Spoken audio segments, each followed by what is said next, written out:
버핏을 존경하는 사람은 굉장히 많은데 네. 버핏처럼 살고 싶어하는 사람은 거의 없더라고요. 저는 주주서원이나 주총 Q&A를 보면은 참 솔직해도 너무 솔직하다. 이제 종목 선정에 적용하는 4가지 기준이 있어요. 네. 그래서 4가지 기준이 뭐냐면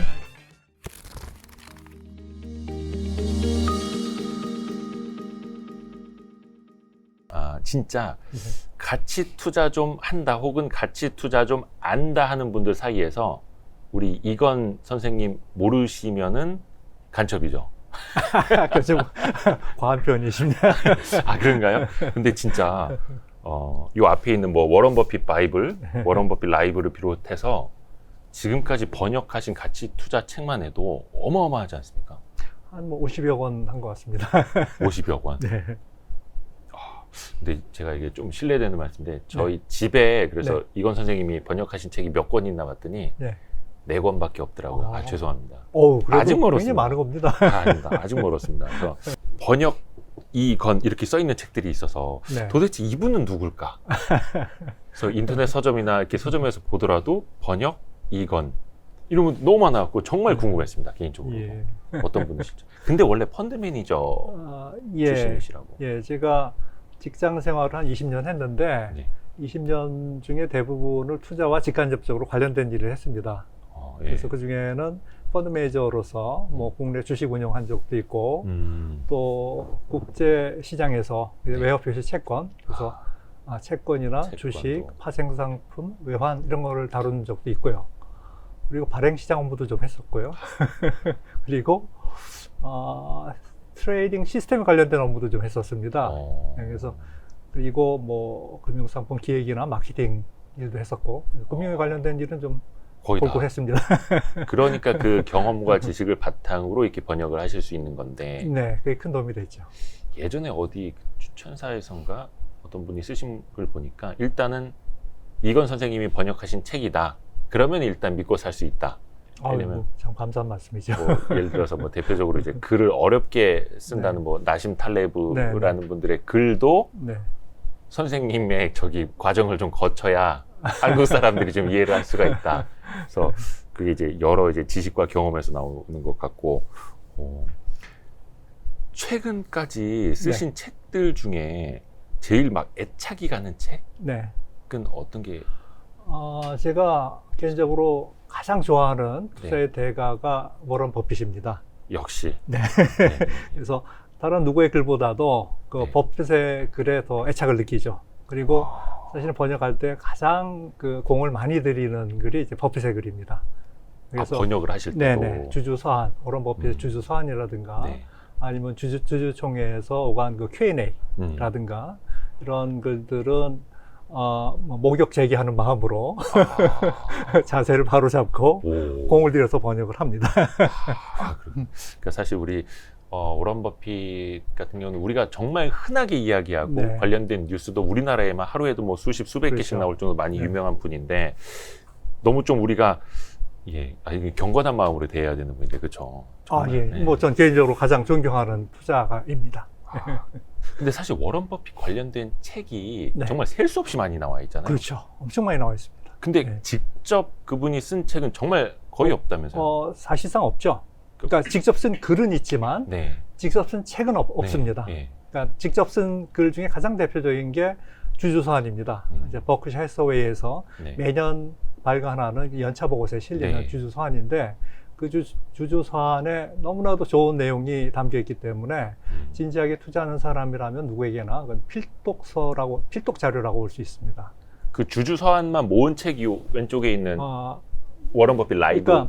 그러니까 둘 다 워런 버핏의 말이나 글을 정리한 책인데 워런 버핏 바이블에는 주주서한과 주주총회 Q&A가 정리돼서 같이 들어가 있고 라이브에는 주주총회에서 Q&A 한 내용만 정리되어 있습니다. Q&A.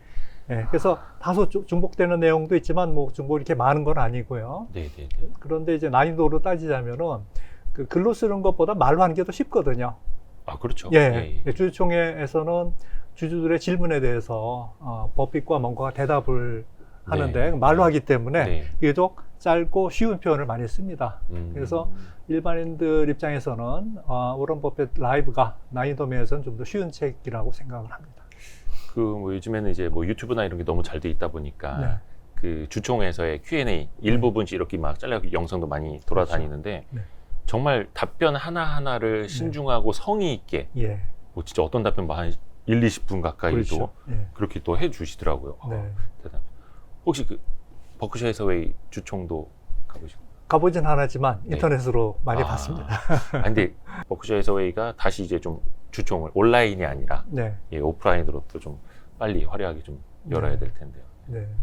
코로나가 좀 진정되면은 할 수 있겠죠. 저도 기대합니다. 버핏도도 최근에도 그런 말씀을 하셨고 그렇게 돼야 됩니다. 요게 이제 애착이 가는 이유는 사실 그냥 직접 번역을 하셨거나 원체 유명한 분인 것뿐만이 아니라 많은 투자자들이 배울 수 있기 때문이잖아요. 그렇습니다. 그래서 제가 버핏을 좋아하는 이유는 그 투자의 대가라서 그러니까 투자에 관련된 지식과 정보를 풍부하게 이제 제공하는 그런 측면도 있지만 또 한편으로는 굉장히 현명한 사람이거든요. 그러니까 그 버핏과 멍거가 말해주는 내용 중에는 투자 이외에 인생에 정말 도움이 될 만한 아주 지혜로운 말들이 굉장히 많습니다. 그래서 그 말 한마디 한마디가 저한테는 그 피와 살이 된다는 느낌이 들 정도로 정말 좋은 말들이에요. 굉장히 공감을 하게 됩니다. 인생을 정말 지혜롭게 살 수 있는 그런 좋은 이야기들 많이 해주거든요. 그래서 투자뿐이 아니라 그 삶을 어떻게 살아가야 되는지, 특히 두 사람이 정말 많이 강조하는 건 뭐냐면은 학습이 중요하다. 학습을 해야 된다. 그래서 이런 표현도 있어요. 오늘 내가 일어나서 잠자리에 들 때에는 그만큼 더 현명해져야 된다. 그러니까 하루하루도 그만큼 배우고 현명하게 살아야 된다. 그런 얘기를 하거든요. 그 이외에도 하여튼 그 우리 인생에 정말 도움이 될 만한 아주 주옥 같은 그 지혜를 많이 나눠줍니다. 어제보다 오늘 더 현명해져야 한다. 아침에 일어났을 때보다 잠자리 들 때는 조금이라도 더 현명해져 있어야 된다. 그런 얘기를 합니다. 저도 또 오늘도 반성을 하게 됩니다. 그래도 오늘은 이건 선생님 만났으니까. 워런 버핏이 84세인가요? 지금은 91세입니다. 워런 버핏? 그리고 찰리 멍거 97세고요. 찰리 멍거가 97세? 찰리 멍거 나이가 더 많아요. 그죠. 좀 많은 걸로 알고 있었는데. 이제 뭐 100세 얼마 안 남았습니다. 찰리 멍거가 97세나? 네, 그렇습니다. 최근까지도 버핏이 이제 뭐 멍거는 아직도 건강하다.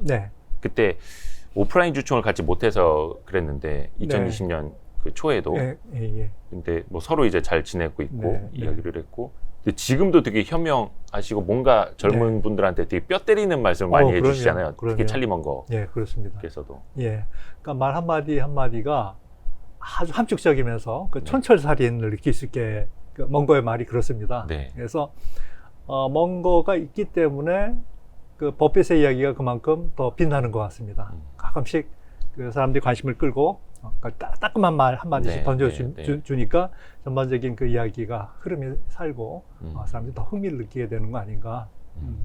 또 서로가 서로에게 배운다고 하고. 그렇죠. 그 두 분이 이제 같이 하시니까 또 더 잘 되시는 것 같고. 그렇죠. 그래서 한국에서는 그 VIP 자산운용 최준철 대표, 김민국 대표 그 두 분이 약간 그런 스타일. 거의 부부 아니냐. 버핏 이야기 조금 더 해보자면 버핏은 이제 어떤 절대적인 수익률 뿐만이 아니라 그 뭐 삶을 대하는 태도적인 측면에서도 그렇고 또 최근에 어떤 기부도 그렇고 정말 모든 면에서 존경을 받고 계시는 분이잖아요. 그렇습니다. 근데 참 재밌는 게 버핏을 존경하는 사람은 굉장히 많은데 버핏처럼 살고 싶어 하는 사람은 거의 없더라고요.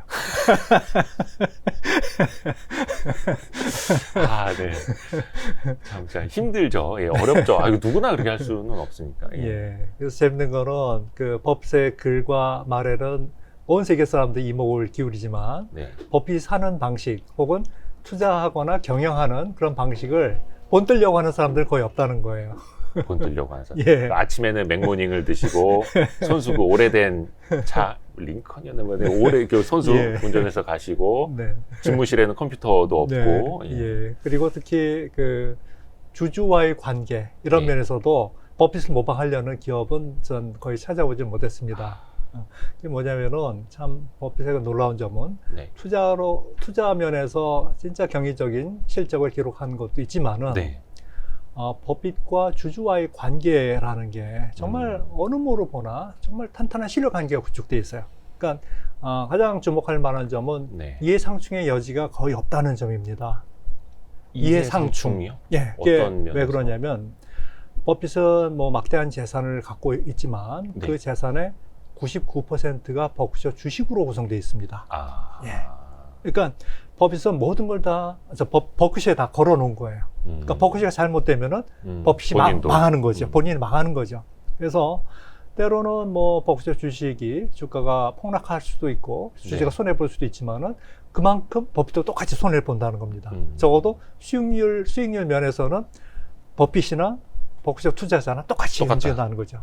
그러니까 이해가 충돌할 일이 없는 거예요. 그러네요. 그러니까 그 버핏이 딴짓을 할 이유가 하나도 없습니다. 예를 들면은 버핏이 비상장 회사 하나 만들어서 네. 그쪽으로 뭐 이제 뭐 거래를 유도해서 통행세를 받는다든지 이렇게 돈을 빼돌릴 이유가 하나도 없는 거죠. 우리나라 특정 사람들 일부처럼. 예. 그러네요. 그리고 또 뭐 주주 서한이라든지 이런 걸 네. 통해서도 커뮤니케이션도 굉장히 그렇습니다. 활발하게 예. 하고. 그래서 저는 주주 서한이나 주총 Q&A를 보면은 참 솔직해도 너무 솔직하다. 미안할 정도로 솔직하다 그런 생각을 많이 해요. 그러니까 자기의 잘못, 실수 이런 거를 전혀 숨기지 않고 오히려 미안할 정도로 다 드러내놓고 얘기를 하거든요. 그렇죠. 뭐 네. 본인이 판단 잘못한 그렇죠. 거, 뭐, 네. 뭐 항공주 뭐 이런 거 판 거 얘기 네. 다 하시죠. 네. 이게 보통 용기로 할 수 있는 일이 아니거든요. 예. 그래서 더 배울 게 많은 거죠. 실수로부터 배울 수 있다는 점에서는 정말 버핏처럼 많은 가르침을 주는 사람이 아주 드물다고 생각합니다. 그러니까 네. 현인이라는 말을 네. 들으시는 것 같고. 예. 그러면 네. 버핏의 좀 투자 철학을 네. 조금 뭐 그 이야기만 해도 사실 몇 시간을 그렇죠. 할 수는 있는데 버핏의 투자 철학 몇 가지만 네, 뭐 이렇게 책을 보면 다 좋긴 합니다만 좀 쉽게 예. 이야기해 주시면 어떤 게 그러니까 그 투자 철학 말씀하신 대로 그 내용이 굉장히 방대해서 뭐 복잡하긴 한데 그 중에 몇 가지 좀 주목할 만한, 그러니까 적어도 제가 잘 기억하는 그런 내용을 소개해드리자면은 몇 가지가 있습니다. 예를 들면은 이제 종목 선정에 적용하는 4가지 기준이 있어요. 그래서 4가지 기준이 뭐냐면 첫 번째 이해 가능해야 된다. 내가 이해할 수 있어야 된다. 투자 대상을 투자 대상을 선택을 할 때. 그리고 두 번째는 장기 경제성이 좋아야 된다. 길게 내다봤을 때 10년, 15년 후에도 꾸준히 성장하는 그런 기업을 선택해야 된다. 그다음에 경영자가 유능하고 정직해야 된다. 믿을 수 있어야 된다. 그렇죠. 그러니까 경영자가 무능하거나 부정직하다 그러면은 회사를 말아먹을 수가 있거든요. 굉장히 단기에 돈을 위험해진다는 잘 거죠. 벌더라도. 그렇죠. 예. 그다음에 4번째는 가격이 매력적이어야 된다. 그 얘기는 아무리 좋은 기업이라도 가격이 지나치게 비싸면은 거기서는 좋은 수익을 기대할 수 없다는 얘기입니다. 그렇죠. 예. 그래서 버핏은 아무리 좋은 기업이라도 비싼 기업엔 투자하지 않고 그 회사가 소외돼서 저평가될 때라든지 아니면은 어떤 금융 위기가 닥쳐가지고 시장에서 아주 형편없이 폭락했을 때라든지 이럴 때 많이 투자를 해왔죠. 그리고 많이 쓰는 표현 중에 하나가 능력 범위예요. 능력 범위. Circle of Competence가 이제 원어인데, 자기가 잘할 수 있는 그 범위를 정확하게 파악을 해야 된다. 그러니까 사람이 모든 일을 다 잘할 수는 없잖아요. 그래서 자기가 잘하는 일도 있고 못하는 일도 있고 그렇다 그러면은 못하는 쪽에는 관심 갖지 말아라. 그쪽에는 함부로 투자하지 말아라. 자기가 잘하는 범위 안에서 잘 아는 쪽에 투자를 해라. 그런 얘기가 있습니다. 그래서 예전에는 좀 테크 주식들을 많이 투자하지 않았던 이유 중에 하나로 이제 그걸 이야기해 주셨고, 근데 지금은 또 버핏은 테크 주식도 있습니다. 투자를 하잖아요. 예. 그 전에 그 IT 거품이 일던 시기에는 버핏은 그 IT 쪽을 본인이 이해하지 못한다고 생각을 해서 전혀 투자를 하지 않았다가 좀 놀림감이 되기도 했죠. 시대 뒤떨어진 사람이라고. 한때 그 IT주는 무섭게 주가가 올랐는데 버핏은 상대적으로 실적이 안 좋았거든요. 그러다 이제 거품이 꺼지면서 사람들 인식이 바뀌긴 했죠. 역시 버핏 그렇죠. 이렇게 됐죠. 하지만 그 이후에 워낙 버핏은 학습을 열심히 하는 사람이잖아요. 그래서 IT 쪽으로도 나름 학습을 했고 그 과정에서 애플에 대규모 투자를 하게 됐습니다. 그래서 애플은 아마 현재 버크셔에서 투자하는 종목 중에 비중이 가장 큰 종목으로 알고 있고, 그리고 이제는 버크셔 혼자서만 투자한 게 아니라 밑에 펀드 매니저 두 사람이 있죠.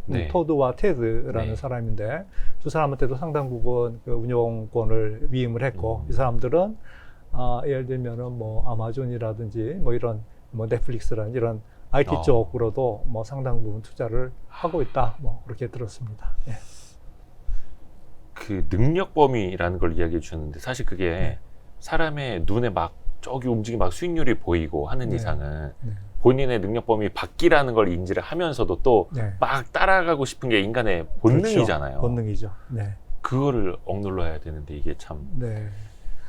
그래서 참 그게 어려운 일이죠. 누구나 자기는 평균 이상이라고 생각하고 싶어 하거든요. 평균 이상. 예. 근데 모든 사람이 평균 이상이 될 수는 없잖아요. 예. 그래서 그런 판단은 상당히 냉정하게 해야 되는데, 누구나 그 평가를 할 때 자기 자신한테 관대한 경향이 있습니다. 나 자신한테는 관대한. 그렇죠. 나는 평균 이상일 거야. 특히 모든 분야에서. 네, 네. 그래서 그런 거를 돌아보려고 하면은 이 분야에 정말 뛰어난 대가의 글과 말에 좀 귀를 기울이면서 자신을 돌아보는 게 필요하지 않을까. 그런 면에서는 버핏만큼 훌륭한 스승은 없을 것 같다고 생각합니다. 왜냐하면 본인의 잘못도 낱낱이 다 드러내놓고 그렇죠. 스스로 비판도 하고 남의 비판도 겸하게 수용하고 하는 그런 자세. 그런 건 정말 배울 게 많다 그렇게 생각을 합니다. 뭐 물론 장기 수익률은 누구도 따라가지 못하겠습니다만 단기 수익률은 또 뭐 워런 버핏 넘어섰다고 뭐 그렇죠. 외국에도 막 트위터로 막 버핏 논리 이런 친구들도 좀 있기는 한데 종종 나타나죠. 몇 년에 한 번씩 막 이렇게. 근데 이게 사실 어떻게 보면 모든 기준이 아니면 그 뭐랄까 투자 실력에 대한 기준이 막 수익률 이런 거에 또 맞춰져 있기도 하잖아요. 사람들이 세상을 볼 그렇죠. 때도. 그런데 그 수익률을 너무 중시하다 보면은 시각이 굉장히 단기적으로 흐를 위험이 있습니다. 수익률이 얼마 동안 일궈낸 수익률이냐, 어느 정도 기간 동안 일궈낸 수익률이냐, 이게 저는 굉장히 중요하다고 생각하거든요. 그래서 단기적으로 몇 년 수익률을 높게 내는 거는 전 뭐 얼마든지 가능하다고 생각을 해요. 하지만 장기간 높은 수익률을 유지하기는 정말 어렵거든요. 그렇죠. 그래서 이 투자계에서는 보통 한 10년 이상 초과 수익을 내면은 그 분야에 정말 뛰어난 실력자로 인정을 해줍니다. 그리고 20년 이상 냈다. 그러면 그런 사람은 아주 드물죠. 정말 드물죠. 예, 그리고 30년 이상 했다. 그 정도 되면은 거의 명예의 전당에 올라가는 역사에 남는 그런 대가가 되는 거죠. 근데 버핏은 60여 년을 이뤄냈거든요. 그리고 버핏이 이렇게 큰 성과를 이룬 비결 중에 하나는 저는 그 복리의 마법을 아주 잘 이용을 했기 때문에 그렇다라고 생각을 합니다. 근데 복리의 그 마법이 효과를 발휘하려고 그러면은 수익률도 높아야 하지만은 투자 기간도 길어야 되거든요. 그렇죠. 그러니까 장기간에 걸쳐서 꾸준히 높은 수익률이 유지가 되면은 정말 그 복리의 마법이 작동을 하죠. 그래서 버핏은 어느 한 해 수익률이 뭐 남들처럼 뭐 100%, 200% 그렇게 낸 적은 거의 없는 걸로 알고 있습니다. 하지만 꾸준히 내서 한 60여 년 동안의 그 연 평균 수익률이 20% 정도 나왔거든요. 근데 20%가 1, 2년 나온다 그러면 남들은 뭐 별로 대단치 않다고 생각할 수가 있어요.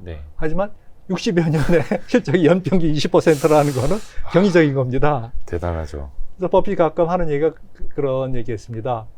아무리 큰 숫자를 계속 곱해도 그 중에 0이 하나라도 들어가 있으면 0이 된다. 그렇죠. 근데 버핏은 0이 되지 않도록 그걸 철저하게 관리를 했거든요.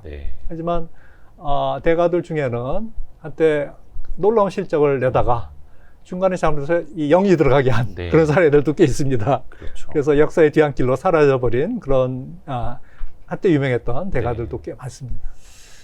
그러니까 복리의 마법은 사실 수익률과 시간이잖아요. 네, 맞습니다. 근데 사람들이 수익률은 굉장히 많이 신경을 쓰는데 시간에 대해서는 상대적으로 관심이 좀 덜하죠. 그렇죠.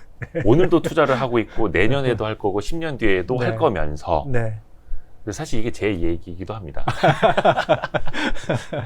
예. 그렇게 지혜로워져야 되고 조금 여유를 갖고 길게 봐야 되는데. 예, 그래서 버핏과 멍거가 91세, 97세라는 게 투자에 사실은 엄청난 힘이 되는 거죠. 그렇게 오랫동안 건강하게 활동하고 있기 때문에 복리의 마법을 잘 활용할 수 있는 거거든요.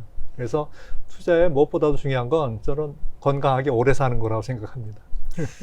맞습니다. 예. 그리고 또 어떻게 보면 정신 건강이 되게 좋으시니까 그렇죠. 예. 오랫동안 이렇게 네. 투자를 잘할 수 있는 것 같기도 맞습니다. 하고. 예. 그러니까 스트레스 관리. 아, 우리 버핏 선생님은 스트레스를 안 받으시나요? 예. 스트레스를 안 받고 자기는 하루하루가 너무나 즐겁다고 얘기를 하죠. 예. 근데 그렇게 즐겁게 사는데도 몇 가지 이 비결이 있다고 네. 버핏이 얘기를 하는데 예. 그 중에 예를 들면 이런 게 있습니다. 자기는 주위에 좋은 사람들이 많아서 그 사람들하고 지내는 게 너무나 행복하다. 좋은 사람들 많이 사귀어야 된다는 거죠. 네. 예. 그리고 또 하나는 버핏은 부채를 거의 쓰지 않습니다. 예. 그러니까 이 투자 수익률을 높이려고 욕심을 내다 보면은 이 차입금을 쓰게 되는 사람들이 많거든요. 네, 네. 예, 그게 굉장히 유혹이 강합니다. 네. 근데 버핏은 수익률을 조금 더 올리는 것보다 밤에 발 뻗고 편히 자는 게 더 중요하다 이렇게 주장하는 사람이에요. 네. 예. 그 부채가 많으면은 특히 시장이 약세일 때 굉장히 불안해지거든요. 그렇죠. 잘못하면은 그 부채 때문에 그냥 뭐 파산하는 수도 있고 실제로 아까 말씀하신 곱하기 0이 돼버리는. 그렇죠. 네. 예, 실제로 그 버핏과 멍거의 지인 중에도 굉장히 똑똑한 사람이 네. 조급하게 수익을 내려고 차입을 했다가 망한 사람이 있습니다. 저기 버크셔 해서웨이 초반에 뭐 같이 했던 네. 분들 중에도 뭐 그런 분이 릭 있고. 게린이라는 릭 게린. 예. 네. 예. 그 사람도 아주 뛰어난 투자가였는데 네. 부채 때문에 그냥 중도 탈락해버리고 말았습니다. 그렇게 해서 빨리 가려고 하는 것보다는 이제 네. 밤에 발 뻗고 편하게 자는 게 그렇죠. 더 중요하다. 그렇죠. 예. 그러니까 건강하게 행복하게 오래 사는 거고 그래서 복리 효과를 더 잘 누리는 거고 그런 거죠. 그러니까 저는 이제 개인적인 네. 말씀 잠깐 드리자면은 기자로서 좀 오래 살아와서 막 시간에 치이고 정보에 치이고 막 특종에 치이고 막 이런 살면서 굉장히 스트레스를 많이 받는 스타일이고 직업이었거든요. 근데 되게 부러운 거예요. 예. 어떤 분들은 자기는 스트레스를 잘 안 받는 성격이라는 거죠. 네. 너무 신기한데 그걸 배우고 싶은데 돌아서 보면은 내가 그동안 해왔던 결정들, 해왔던 행동들이 다 스트레스를 받을 수밖에 없게끔 하면서 네. 왜 스트레스를 안 받으려고 또 스트레스를 받았는가. 조금 어리석기는 했는데 그래서 좀 부럽기도 하고 좀 배워가려고도 합니다. 네. 혹시 이건 선생님 성격이나 스타일은 좀 어떤 편이세요? 저는 직장 생활할 때는 스트레스 많이 받았어요. 그죠, 뭐 펀드 매니저. 예. 뭐 윗사람 때문에 스트레스 받기도 하고 또는 뭐 동료들하고 경쟁하는 과정에서 힘들기도 하고 때로는 밑에 직원이 속색이거나 치고 올라와서 그것 때문에 스트레스 받기도 하고 정말 힘들었습니다. 네. 그러니까 업무에서 오는 스트레스보다 인간관계에서 오는 스트레스가 훨씬 더 힘들잖아요. 견디기 어렵잖아요. 근데 이제 직장 생활 그만두고 이제 번역을 할 때는 책하고만 씨름하면 되니까 사람들이 쉬는 일은 별로 없고 그래서 뭐 업무의 성격에 따라서 뭐 많이 달라지지 않나 그런 생각이 좀 듭니다. 그렇죠. 또 책도 많이 쓰셨고 판매 규모도 상당하기 때문에 인쇄. 그렇진 않습니다. 농담입니다. 번역으로는 끈도 멀기 어렵습니다. 그래요? 예, 그렇습니다. 제가 투자 잘하면 절대 번역 안 합니다. 우리 참 버핏 선생님이 이야기해 주신 것 중에 네. 기질이 중요하다? 뭐 이런 이야기도 한 적이 있잖아요. 그렇습니다. 예. 그거에 대해 잠깐만 좀 설명을 좀 해주실 수 있다면. 보통 대가들이 투자에 필요한 요소를 세 가지를 많이 얘기를 해요. 네. 지식이 필요하고, 지식, 경험이 필요하고, 경험, 기질이 있어야 된다 하는 거죠. 그런데 지식은 뭐 열심히 공부하면은 비교적 단기간에 습득할 수 있고, 경험도 뭐 투자하면서 쌓아갈 수 있죠. 그런데 기질은 좀 타고난 측면이 좀 크죠. 그래서 어떤 뭐 승부사의 기질이라든가 어떤 위기가 닥쳤을 때도 흔들리지 않고 냉정함을 유지한다든가 하는 그런 기질, 이거는 사실 노력만으로는 잘 바뀌지 않는 것 같아요. 그래서 대가들이 공통적으로 하는 얘기가 기질이 가장 중요한데 기질을 바꾸기는 참 어렵다. 불가능한 건 아니지만은 상당히 그 많은 노력이 필요하고 시간도 오래 걸리고 바꾸기가 좀 어렵다 그런 얘기를 하죠. 그래서 뭔가 이렇게 이 조급성, 네. 그 심리가 좀 불안정하다든가 또 뭐 학습이 좀 어렵다든가 뭐 이런 분석을 잘 못한다든가 네. 이런 분들은 투자를 하기가 사실은 좀 쉽지가 않습니다. 네, 그래서 그런 분들은 직접 투자보다는 간접 투자로 그 중에서도 비교적 좀 안전하게 가는 쪽으로 하는 방법이 바람직하다라고 대가들은 흔히 얘기를 하죠. 투자의 기질, 네. 어떻게 보면 본인의 성향, 그렇죠, 성향이죠. 있고, 예. 어릴 적부터 뭐 타고 태어난 것도 있겠지만 네. 어릴 적부터 뭐 수십 년간 보고 자라면서 네. 내가 체득한 걸 수도 있겠고. 네. 맞습니다. 그래서 그런 투자 능력이 뭐 가르쳐가지고 개선되는 거라고 그러면은 아마 버핏은 자기 밑에 펀드 매니저를 뭐 수많은 숫자를 아마 양성을 했을 겁니다. 네, 근데 그게 쉽게 양성이 되는 게 아니라고 판단했기 때문에 버핏도 이 유능한 사람을 선발해서 선발해가지고 운영을 맡긴 거거든요. 그러니까 이게 가르쳐서 되는 게 있고 안 되는 게 있고, 그렇죠. 특히 기질은 예. 특히나 예. 어렵고. 그 뭐 성격 급하고 막 이렇게 단타만 하시려는 분한테 뭐 같이 네. 투자하라고 뭐 백날 얘기해봐야 안 되는 것처럼. 예. 그래서 버핏이 전에 한 얘기가 예. 가치 투자에 대해서 설명하면은 예. 5분에 알아듣는 사람도 있지만은 예. 1시간을 설명해도 못 알아듣는 사람이 있는데 그런 사람은 몇 년이 지나도 바뀌지 않더라. 예. 네. 그래서 그게 일종의 기질이라고 볼 수 있죠. 투자에 대한 감각, 어떤 적성 이런 것들이죠. 주변에도 보면 잘 되는 분들은 딱 기질이 있구나 딱 보이시던가요? 뭐 저야 뭐 그런 걸 보는 안목은 없지만 예. 나중에 보면 저분은 저런 기질이라서 이렇게 잘 됐나 보다 하고 뭐 생각은 하게 되죠. 뭐 대표적인 뭐 어떤 분들이 있을까요? 약간 기질이 좀